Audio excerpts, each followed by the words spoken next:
Hi friends, welcome back.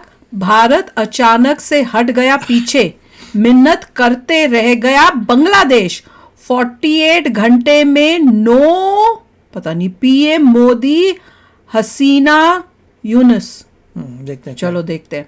Video शुरू करते हैं। वीडियो शुरू करने से पहले अगर आप चैनल पर नए हो और आपने अभी तक सब्सक्राइब नहीं किया तो जल्दी से पहले सब्सक्राइब के बटन और बेल आइकन को क्लिक कर लो ताकि आपको हमारे सारे न्यू वीडियोस के नोटिफिकेशन मिल जाएं जैसे हम अपलोड करें। अगर आपको वीडियो पसंद आता है प्लीज़ लाइक एंड शेयर। चलिए शुरू करते हैं। देखिए इसमें एक मैं बात क्लैरिफाई कर रहा हूँ, हमने ये वीडियो भी नहीं देखा है तो इस वीडियो पे कुछ कमेंट नहीं कर रहे, वैसे बता रहे हैं कि जहाँ तक यहाँ पे न्यूज़ आई है उसमें इतना क्लियर किया गया है कि बांग्लादेश थोड़ा डिपेंडेंट है इंडिया पे, इतना भी डिपेंडेंट नहीं है कि वो इंडिया के बिना नहीं जी पाएगा। नहीं, उसने पहले से अपने आप को प्रिपेयर करा है, तभी कर रहा है वो ये सब बखेड़े पड़ने से पहले हर एक कंट्री जो है स्ट्रेटेजिकली देखती है।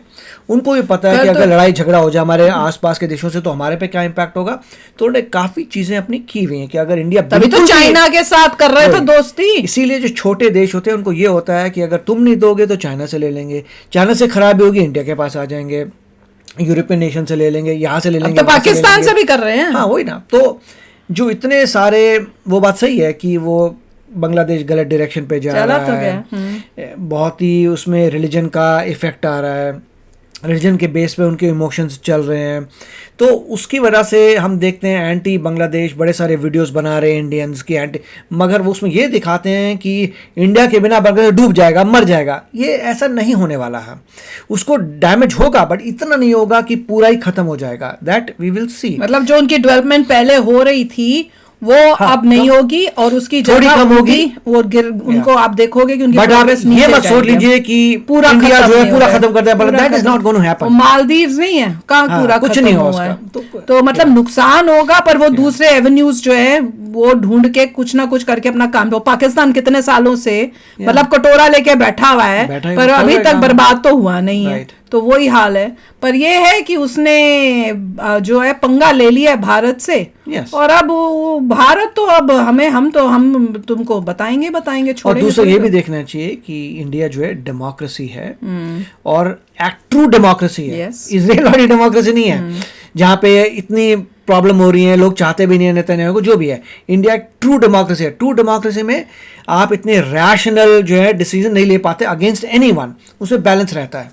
चलो वीडियो शुरू करते हैं। मैंने अपनी वीडियो में ये पहले भी बोला है कि ये जितने भी छोटे देश होते हैं ये बड़े और पावरफुल देशों के सामने हमेशा बराबरी, नेशनल सॉवरेनिटी और इंटीग्रिटी की बात करते हैं और कहते हैं कि कोई भी देश छोटा या फिर बड़ा नहीं होता है, सभी देश बराबर होते हैं। जबकि सच्चाई ये है कि इंटरनेशनल रिलेशंस और डिप्लोमेटिक वर्ल्ड में बराबरी जैसा कुछ भी नहीं होता है। एक देश ताकतवर होता है और दूसरा कमजोर। सब ताकत देश को पूछते हैं। एक दूसरे से कुछ चाहिए होता है तो आपस में दोस्ती कर लेते हैं, लेकिन उस दोस्ती का भी ये मतलब नहीं होता है कि दोनों देश बराबर हो गए हैं। तब भी एक देश ज्यादा ताकतवर होता है और दूसरा कम।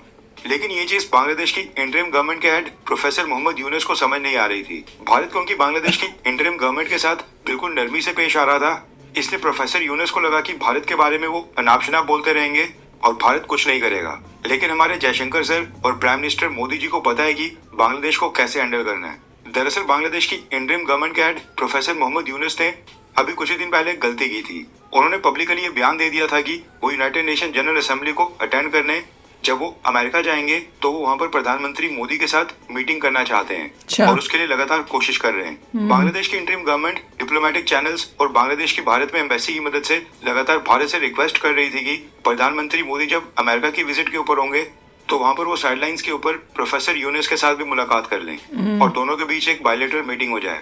लेकिन न्यूज निकल कर आ रही है कि भारत ने बांग्लादेश की इंटरिम गवर्नमेंट का ये प्रपोजल रिजेक्ट कर दिया है। रेफरेंस के लिए आपकी स्क्रीन के ऊपर आर्टिकल का स्क्रीनशॉट भी है। दरअसल भारत सरकार ने जानकारी दी है कि प्रधानमंत्री मोदी जिस वक्त अमेरिका के दौरे पर होंगे वहां पर उनकी बाकी देशों के लीडर्स के साथ साइडलाइन के ऊपर कई सारी मीटिंग पहले से तय हैं। लेकिन बांग्लादेश के मोहम्मद यूनुस के साथ कोई भी मीटिंग अभी तक शेड्यूल नहीं की गई है। प्रधानमंत्री मोदी आज अमेरिका के लिए रवाना होने वाले हैं और अमेरिका वहाँ पर डोनाल्ड ट्रंप और यहाँ तक कि अमेरिका की कई सारी मल्टीनेशनल कंपनीज के हेड्स के साथ भी मुलाकात करेंगे। लेकिन बांग्लादेश के लिए प्रधानमंत्री मोदी के पास वहाँ पर कोई भी टाइम नहीं है। प्रोफेसर यूनुस को प्रधानमंत्री मोदी से मिलने के लिए अभी और इंतजार करना पड़ेगा। प्रोफेसर यूनुस और प्रधानमंत्री मोदी पिछले महीने 16 अगस्त को फोन कॉल के ऊपर आपस में बात भी कर चुके हैं। लेकिन उसके बावजूद प्रोफेसर यूनुस लगातार भारत विरोधी स्टेटमेंट्स दे रहे थे। कभी वो पाकिस्तान की वकालत कर रहे थे, कभी वो सार्क संगठन को दोबारा से रिवाइव करने की बात बोल रहे थे। एक स्टेटमेंट में तो यूनुस ने ये तक बोल दिया था कि बांग्लादेश भारत के साथ बहुत ही अच्छे रिलेशंस रखना चाहता है, लेकिन वो संबंध बराबरी के आधार के ऊपर होने चाहिए और पूरी तरह से निष्पक्ष हो। वो चाहते हैं कि भारत और बांग्लादेश बराबर माने जाएं। वैसे अगर दोनों देशों की नेशनल इनकम, फॉरेक्स रिजर्व्स, अर्थव्यवस्था या फिर सेना की ताकत को साइड के ऊपर भी रखें और बस साइज के मामले में कंपैरिजन करें तो भारत बांग्लादेश से 23 गुना बड़ा देश है और भारत की एक उड़ीसा स्टेट का एरिया ही पूरे बांग्लादेश से ज्यादा है।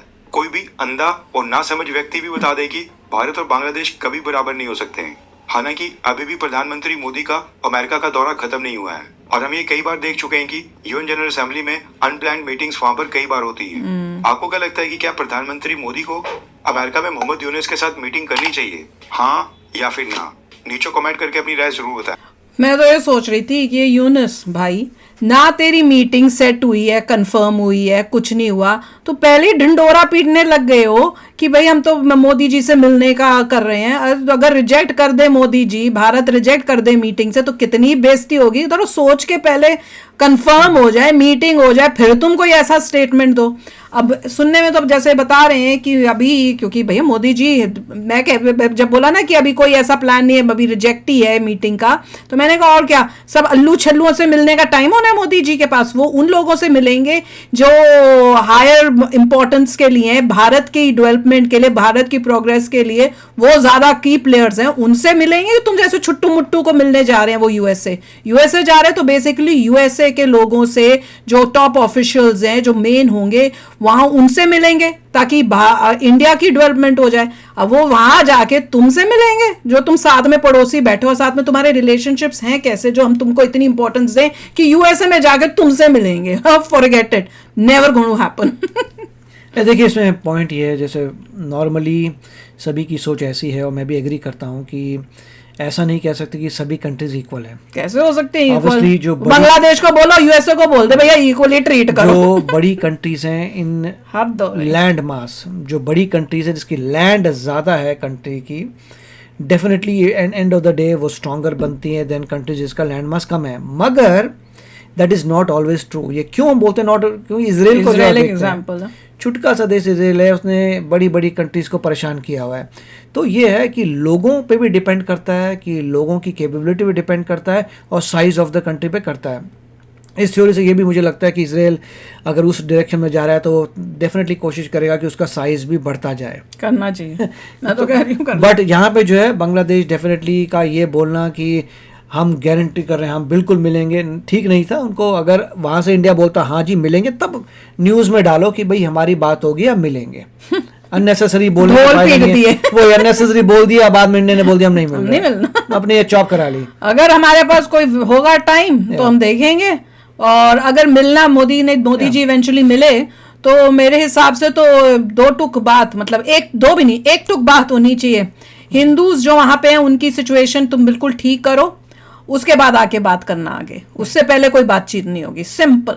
तो चलो यार, आप भी शेयर करना अपने थॉट्स। चलते हैं, मिलेंगे नेक्स्ट वीडियो में बहुत ही जल्द। Till then take care and bye bye. तो अगर आप मेरे इस चैनल पे नए हो तो जल्दी से सब्सक्राइब के बटन को हिट करो और बेल आइकन को क्लिक करो, ताकि आपको मेरा जब नया वीडियो मैं लगाऊं आपको उसके बारे में जल्दी से पता चल जाए।